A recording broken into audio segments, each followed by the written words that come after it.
Hello everyone, welcome to my channel. Hope you are doing well with your investment journey. So friends, we have completed 3 weeks till now and 3 sessions of Nifty 50 stock analysis I have already posted. I hope you have already gone through them properly and doing your investment accordingly. So you might be feeling boring or basically you might be expecting that it is not giving us like our money is not getting doubled or something like that. But trust me friends, stock market investment is a game of patience. So guys, patience will come from two things. First one is confidence. Second one is the right expectations. I could have told this in session 1, but knowingly I didn't say. Reason being, I want you to see the result first.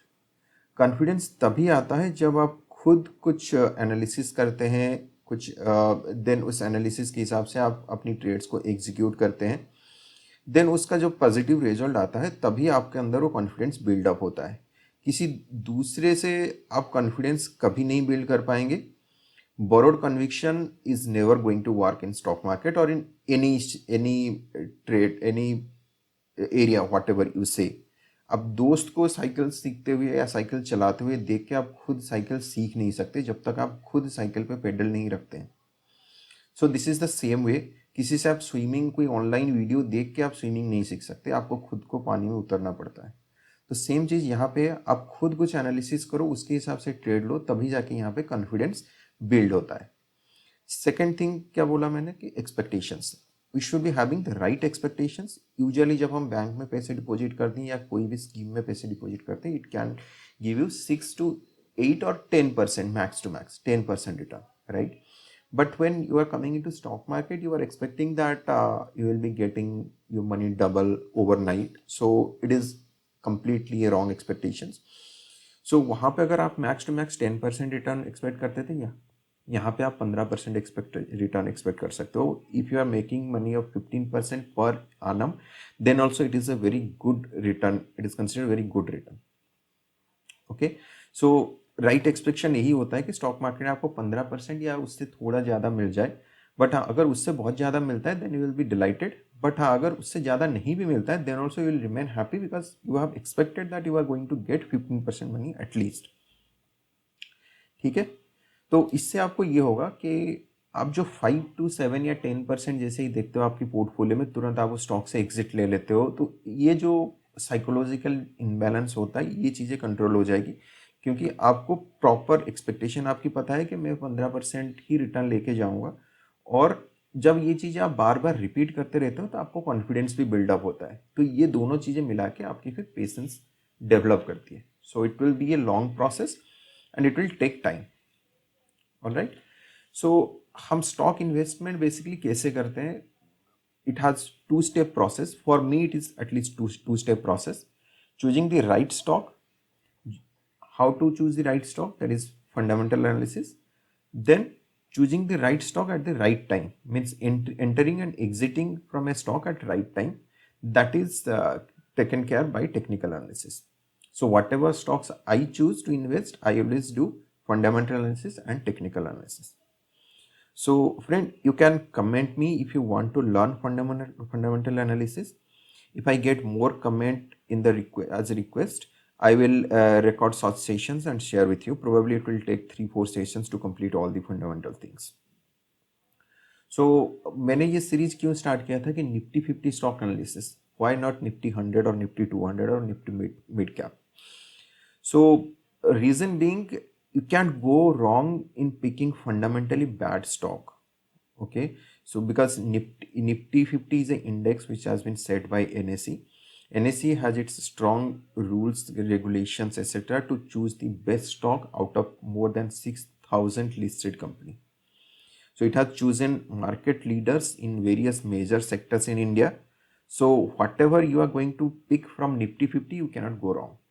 So that is the idea behind choosing Nifty 50 stocks, because for any newcomer, I do not want to suggest any incorrect stock. So basically anyone can pick anything from Nifty 50 stocks. So that will automatically covers up our fundamental analysis part. Then the technical analysis part, what I am doing here in this session itself, entry exit, ये सारी चीज़ें हम discuss करते हैं इस video के through. Okay, so guys, I hope you got the logic of this session. So let's start with our regular analysis. Like in all the video we were doing, first we will do the previous week's stocks performance, and then we will come to the next week's stock performance. All right. Now let's start with TechM first. Previously ये हम last 3 session से ये चीज़ें, ये सारे stocks मैंने यहाँ पे सिलेक्ट करके रखा है प्रीवियस 3 वीक से. देन टेकएम हम पहले स्टॉक स्टार्ट करते हैं. टेक महिंद्रा हमने बताए थे कि 1185 के ऊपर बाय करना है एंड स्टॉप लॉस हमारा था 1115. तो देखिए अभी ऊपर जाके 1268 से अभी नीचे रिट्रेसमेंट दिया है, so we can hold it. It is moving as expected. Then Bajaj Auto हमने बोले थे 4841 के ऊपर बाय करना है. अब ये 4841 से गया था 4985. देन यहाँ पे रिट्रेसमेंट हुआ है as expected. SL 4569 it's still there. Then M&M काफ़ी अच्छा मूवमेंट दिया था हमारे बाइंग प्राइस से. बाइंग प्राइस हमारा था 1452 के ऊपर हमने बाय किए थे और ये 1600 तक जाके फिर से रिट्रेसमेंट दिया है. We can still hold. SL will be 1371. Then IndusInd bank हमारा ये लास्ट वीक बताया था, बट लास्ट वीक एंट्री नहीं आया था. इस वीक इसमें एंट्री आ गया है 1374. 1374 पे एंट्री था 1251 SL. It is moving as expected. Then जिसमें अभी भी हमारी एंट्री ढंग से आई नहीं हो, दैट इज़ अपोलो हॉस्पिटल. 5316 के ऊपर बताया था एंट्री करने के लिए, जो प्राइस अभी तक रीच हुआ नहीं है. आप देख रहे हो ये जो स्पाइक बस टच किया है, इसे टच करने से बाय नहीं करना है हमें. ये थोड़ा सा वहाँ पे होल्ड करना चाहिए, तभी हम जाके बाय कर सकते हैं. देन एक्सिस बैंक, अभी भी हमारी जो पोजीशन थी 990 हमने एनालिसिस किया था, 990 के ऊपर हम बाय करेंगे. इसमें भी नहीं आया अभी. देन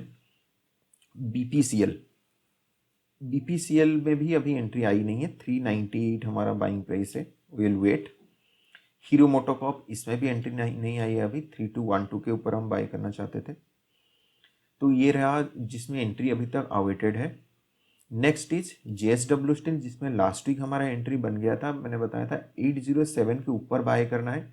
देखिए आप यहाँ पे 807 के ऊपर इसमें एक बार क्लोजिंग दिया था, तो यहाँ पे हम इसलिए हम इसमें एंट्री कर गए थे. तो 807 पे हमारी एंट्री है और इसमें SL रहेगा हमारा 777. ये हमारी SL रहेगी. और ये देखिए proper cup and handle pattern बना हुआ है, ऐसे कप और ये हैंडल.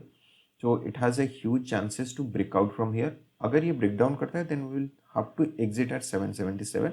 और एल्स कोई ज़्यादा वेट करना चाहता है तो 734 भी हम वेट कर सकते हैं. यहाँ पे और एक लाइन ड्रॉ कर देता हूँ सपोर्ट. यहाँ पे 738 तक भी हम वेट कर सकते हैं, but most probably it will give a good breakout. Reason being यहाँ पे 1 2 3 4 5 टाइम्स ये रेजिस्टेंस को हिट कर चुका है. So it is a weak resistance now. और यहाँ पे ट्रैवल भी काफ़ी, यहाँ पे कंसोलिडेट काफ़ी वीक से कर रखा है. तो यहाँ पे इसका breakout is more, basically probability of breakout is more here.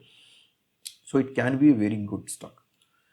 Then Hindalco जैसे हमने बताया था, ये ऐसे ट्रायंगल पैटर्न को जिस भी डायरेक्शन में ब्रेक करेगा उसी डायरेक्शन हम ट्रेड लेंगे. इसने क्या किया है 450 के साइड इसने ब्रेक किया है, तो इसमें हम एंट्री कर सकते हैं. जैसे ये 450 के ऊपर जाता है, यहाँ पे ये बस टच करके आ गया है, तो 450 के ऊपर टच जाता है मतलब स्टेबल थोड़ा सा कुछ 15 मिनट के कैंडल में भी ये होल्ड करता है. Then we can buy it at 450 level. Then it can give a good return. Then ICICI bank, देखिए ICICI बैंक 965 हमने जैसे बताया था 965 के ऊपर हमें बाय करना है. 965 के ऊपर ही कितना बढ़िया रैली दिया है. अब देखेंगे इसको डेली कैंडल पे, इसने प्रॉपर ऊपर गया 960 के ऊपर, थोड़ा सा रिट्रेसमेंट आया और इसमें ऑलमोस्ट 3% का रिटर्न दे रखा है अभी तक. तो I think ICICI bank can give a very good return. SL हमारा रहेगा 912. Next stock is Sun Pharma में भी काफ़ी अच्छा ब्रेकआउट दिया है. 1071 के ऊपर मैंने बताया था, जो 1097 पर भी ट्रेड कर रहा है और SL हमारा 972. ठीक है. नेक्स्ट इज टाटा स्टील भी हमारी वैसे ही ट्रायंगुलर पैटर्न बना हुआ है. 116 के ऊपर हम बाय करेंगे. इसमें देख लेते हैं। अभी ये हम MRP CMP पे भी हम बाय कर सकते हैं। रीजन मीन इसी प्लेस पे ये होवर कर रहा है, तो आई थिंक यू कैन, अगर किसी ने बाय करना छूट गया है तो they can buy at 117। Then ONGC काफ़ी अच्छा ब्रेकआउट दिया है और ऊपर लेवल पे हमारी जो कंडीशन थी 169 के ऊपर बाय करना है, इसके ऊपर इसने क्लोजिंग दिया है। किसी ने अगर बाय नहीं किया है then they can still buy it at this particular price 170। Next जैसे बताया था DV स्लैब, जिसने पहले ये 2993 के लेवल से बाय कर रखा है, दे विल स्टिल होल्ड। कोई न्यू एंट्री अभी नहीं है, न्यू एंट्री तभी आएगा जब ये 3774 के ऊपर जाएगा। परफेक्ट। तो ये था हमारा पास्ट वीक का एनालिसिस। बाकी और 3 स्टॉक हैं। UPL पहले बता देते हैं। UPL में जैसे बताया था ये नेगेटिव प्राइस पैटर्न बना रखा है और ये नीचे ही जाएगा 652 के बाद। It will come till 581 at least. So आप देखिए जैसे हमने एनालिसिस किया था ये नीचे आएगा। तो यही सब चीज़ें हमें सीखनी होती है, जहाँ से हमें पता चल जाता है कि हमें एग्जिट कहाँ करना है। मान लो लेट से किसी ने इस लेवल पे या कोई भी लेवल पे बाय किया होगा इससे ऊपर लेवल पे और 652 रीच हो गया, 652 के नीचे ये क्लोजिंग देना शुरू कर दिया, then there is no second thought, he should have immediately exit this position. Otherwise हमें नहीं पता ये कितने नीचे जा सकता है। तो यही सब पॉइंट होता है जहाँ पे हमें पता चलना, ये हमें सीखना चाहिए कि कहाँ पे हम एंट्री करें और कहाँ पे हम एग्जिट करें। स्टॉक में एंट्री करना जितना इंपॉर्टेंट है, स्टॉक से एग्जिट करना भी उतना ही इंपॉर्टेंट है। Okay, next coming to Infosys. Infosys में इन्फोसिस में काफ़ी ज़्यादा ब्रेकडाउन दे रखा है, इसमें वो काफ़ी ज़्यादा नीचे आ गया है। We will discuss it in next few minutes. All right, so अभी देखते हैं नेक्स्ट वीक क्या क्या क्या हम बाय कर सकते हैं। 2 स्टॉक मेरे रडार में था जो कि टाटा कंज्यूमर। टाटा कंज्यूमर एक अच्छा प्राइस पैटर्न यहाँ पे बना रहा है और जैसे ये वाले रेजिस्टेंस को ब्रेक करता है 888 के ऊपर अगर ये होल्ड करता है then we can buy it. और हमारी टारगेट मिनिमम रहेगा यहाँ से, लेट्स सी, ये जो है हमारा 22%, तो यहाँ से आप मिनिमम 22% का रिटर्न एक्सपेक्ट कर सकते हैं only when it gives breakdown above 888। This is the price और यहाँ पे 756 से हम एसएल लगा सकते हैं। The next one is Grasim. Grasim में जैसे similar story ONGC BPC ONGC and Tata steel में जैसे प्राइस पैटर्न बना रहा था, वैसे ये प्राइस पैटर्न बना रहा है। प्राइस यहाँ पे स्क्वीज हो रहा है, हायर लो बना रहा है, दो लोअर हाई बना रहा है, बट इसीलिए यहाँ पे ये कन्फ्यूजन मचता है कि ये कौन सी साइड ब्रेक करेगा। मैंने इस ट्रैंगुलर पैटर्न में मैंने बताया है जिस डायरेक्शन में ब्रेक करेगा उसी डायरेक्शन में हमें ट्रेड लेना है। लेट से ये ऊपर की तरफ ब्रेक करता है देन हमें बाय करना है। अगर ये इसके नीचे ब्रेक करता है देन अगर किसी के पास होल्डिंग है then he should be selling it out. तो ग्रासिम में हम नज़र बना के रख सकते हैं 1832 के ऊपर जैसे ही ब्रेकआउट आती है 1832 के ऊपर हम बाय कर सकते हैं। एसएल हमारा रहेगा 1656। So these two stocks we can track for the next 1 week, Tata Consumer and Grasim. All right. So next अभी देखते हैं हमारी प्रीवियस वीक का जो एनालिसिस था उसमें 2 स्टॉक है, इन्फोसिस एंड विप्रो। इन दोनों में क्या हुआ ऐसे देखिए। जैसे इन्फोसिस में हमने ऐसे प्रीवियसली ये मार्क भी करके रखे हुए हैं, राइट, कि मैंने जैसे बता रहा था कि यहाँ पे एकदम से ब्रेकआउट दे दिया और हमें चांस नहीं मिला बाय करने के लिए, राइट। 1437 के ऊपर ये एकदम से सॉरी इसके ऊपर गया था, ये 1357 के ऊपर गैप अप ओपनिंग हुआ, उसके बाद डेली 3-4% या 5% ऐसे करके ऊपर चला गया। तो मैंने क्या बताया था, ये यहाँ से कम 50% इसका रिट्रेस होना चाहिए या 30-40% रिट्रेस हो जाना चाहिए, तभी जाके हम इसमें बाय करेंगे। It will be considered as a healthy correction. जब तक इतना नहीं होता है तब तक हम एंट्री नहीं करेंगे इसमें। देखिए उसका लॉजिक क्या था, जो बंदा यहाँ पे बाय करके रखा होगा उसको इस पोजीशन पे काफ़ी अच्छा प्रॉफिट दिखाई देगा, यहाँ पे हो यहाँ पे हो, then he will be selling his position to book profit. यहाँ से आप देखोगे ना, ये करीब करीब इस पोजीशन से इस पोजीशन 15% की प्रॉफिट तो मिनिमम हो रहा था यहाँ पे 15%, और यहाँ पे 18-19 या 20% हो रहा था। तो इस जगह पे definitely they will try to book profit. तो ये जैसे प्रॉफिट बुक करेंगे ये कम से कम यहाँ पे आ जाएगा, एटलीस्ट 1393 या 1400 तक आ जाना चाहिए, लेकिन ये यहाँ पे आया नहीं, तो इसीलिए हमने बाय नहीं की था। हमने ऐसे डायरेक्शन देके बताया था कि इस जगह ऐसे रिट्रेस होगा उसके बाद जाएगा, तभी हम इसकी हाई जब क्रॉस होगा तब बाय करेंगे, राइट। तो इस तरह कुछ हुआ नहीं था, तो इसलिए हमें एंट्री नहीं की थी। देखिए कितना बड़ा फॉल हुआ, मुझे नहीं पता इसका ये बैड रिजल्ट की वजह से इतना फॉल हुआ है क्या। इसलिए मैं बोलता हूँ हमेशा अपनी लेवल पे वेट कीजिए, पेशेंसफुली, जब तक आपके लेबल पे स्टॉक नहीं आता है तब तक हमें पिक नहीं करना है. I do not believe on news और anything, that is why I usually don't follow any news. में जो भी होता है स्टॉक में प्राइस मूवमेंट चार्ट पे पहले रिफ्लेक्ट होता है बिफोर एनी न्यूज़. कोई बड़ा इन्वेस्टर बाय कर रहा है या सेल कर रहा है, that will everything will be depicted in the chart. तो चार्ट को ही मैं बिलीव करता हूँ. और जैसे आप देख पा रहे हैं यहाँ पे चार्ट में ये एकदम से फॉल डाउन हो गया है. तो अभी इसमें ना कोई एंट्री एग्जिट कुछ है नहीं, क्योंकि हमने तो एंट्री किए नहीं थे. जिन्होंने एंट्री किए हैं लोअर लेवल पे दे शुड होल्ड. अगर हायर लेवल पे एंट्री किए हैं then I think it will be big loss for them. I don't know, means people still trap हो जाते हैं यहाँ पे ऊपर लेवल पे बाय करके. So it is based upon their analysis and their decision. I do not want to comment. Next stock, मैं विप्रो को काफ़ी दिनों से रडार पे रखा हूँ और मेरे इस चैनल पे मैं डिस्कस भी कर रहा हूँ. देखिए विप्रो में क्या हुआ है.